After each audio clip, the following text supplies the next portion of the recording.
Hi hello అండి, welcome back to my channel పద్దు express. మన ఇంట్లో ఏం కూరగాయలు లేనప్పుడు ఎంతో ఈజీగా అన్నంలోకి బాగా కలిసేలాగా ఒక వెరైటీ చూపిస్తాను చూడండి. చాలా ఈజీగా చాలా సింపుల్గా చేసుకోవచ్చు. అదేంటో తెలుసా? నిమ్మకాయ కారం అండి. నిమ్మకాయతో కారం. ఇది ముందుగా మామూలుగా అయితే మనం అన్నీ చేసుకున్నాక తాలింపు లాస్ట్లో వేసుకుంటాం. ఇక్కడ ముందు నేను తాలింపు వేసేసుకుంటున్నాను. ఇది చూడండి ఎలా చేసుకోవాలో. అన్నం చక్కగా అందరూ ఇష్టంగా తింటారు. దీనికి కావాల్సిన పదార్థాలు చూసారా? ఉల్లిపాయలు తీసుకున్నాను. ఎక్కువ ఐటమ్స్ కూడా లేవన్నమాట, చాలా తక్కువ ఐటమ్స్. చూసారా? నిమ్మకాయలు. ఇది మనకి ఎంత క్వాంటిటీ కావాలో దాని ప్రకారం నిమ్మకాయలు తీసుకోవాలి.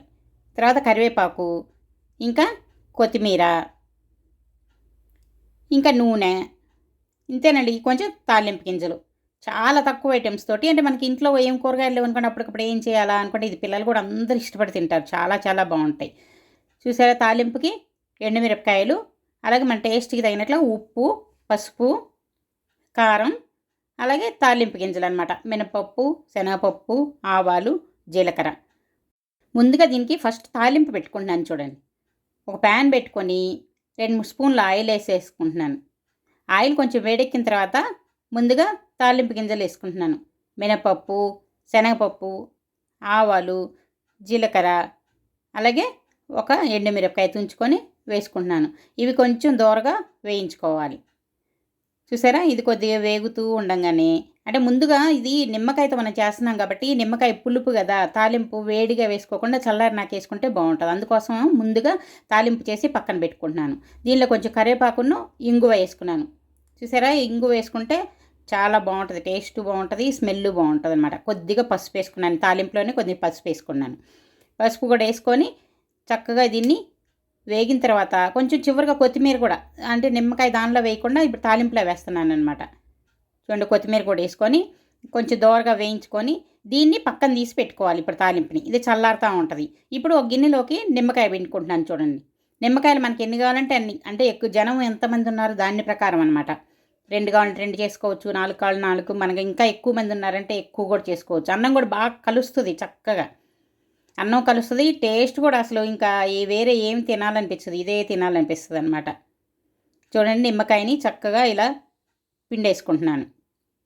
అది గింజలు రాకుండా చక్కగా రసం అంతా బాగా రావాలంటే ఇలా మన చేత్తో పిండే కంటే కూడా ఇలా నిమ్మకాయ స్క్వీజర్తో దీంతో పిండితే చక్కగా అంతా క్లీన్గా వస్తుంది. చూడండి, నేను 2 చెక్కలు కూడా పెట్టి మొత్తం రావటం కోసం ఫస్ట్ ఒక్కొక్కటి పిండానా, మళ్ళీ ఇలాగ 2 కూడా పిండేస్తున్నాను. ఇలాగే మొత్తం వచ్చేస్తుంది. ఇప్పుడు చూడండి, మన రుచి తగినట్లుగా ఉప్పు వేసుకుంటున్నాను. ఈ కొంచెం నేను చేసేది కొంచెంలా కనిపిస్తుంది కానీ ఇది చాలా మందికి వస్తుందండి, కలుస్తుంది, బాగా కలుస్తుంది అన్నంలోకి. చూసారా? ముందుగా ఉప్పు వేసుకున్నానా, ఇప్పుడు కారం వేసుకుంటున్నాను.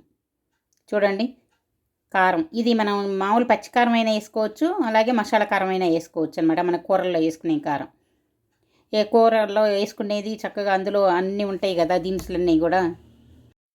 దానిలో వెల్లుల్లిపాయ కూడా ఉంటుంది, టేస్ట్ బాగుంటుంది అనమాట. ఇప్పుడు దీనిలో మనం కట్ చేసి పెట్టుకున్న ఉల్లిపాయలు.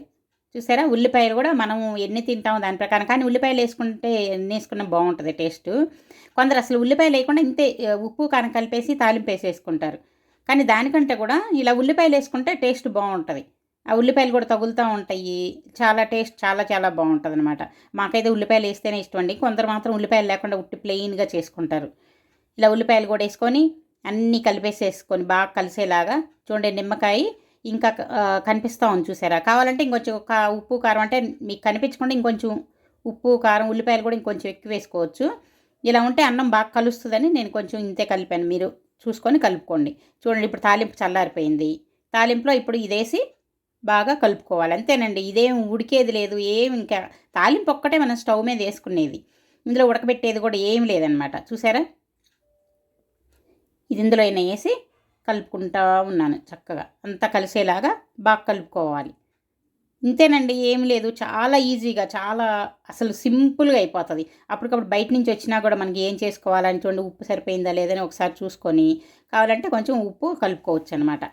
దీన్ని గిన్నెలో తీసుకొని సర్వ్ చేసుకోవటమే, ఇంకేం లేదు. చాలా సింపుల్ కదా, బాగుంది కదా. ఒకసారి ట్రై చేసి చూడండి మీరు కూడా, తప్పకుండా మీకు కూడా నచ్చుతుంది. ఇది ఎలా ఉందో మీరు ట్రై చేసి నాకు కామెంట్ సెక్షన్లో కామెంట్స్ పెట్టండి. మీకు నచ్చితే ఇది రోజు కూడా చేసుకొని తినవచ్చు. నిమ్మకాయ కదండి, ఆరోగ్యానికి మంచిదే కదా. ఎలా ఉందండి ఈ వీడియో? నచ్చిందా? నచ్చితే లైక్ చేయండి, షేర్ చేయండి, సబ్స్క్రైబ్ చేసుకోండి. ఇంకో వీడియోతో మేము ముందుకు వస్తాను. బై.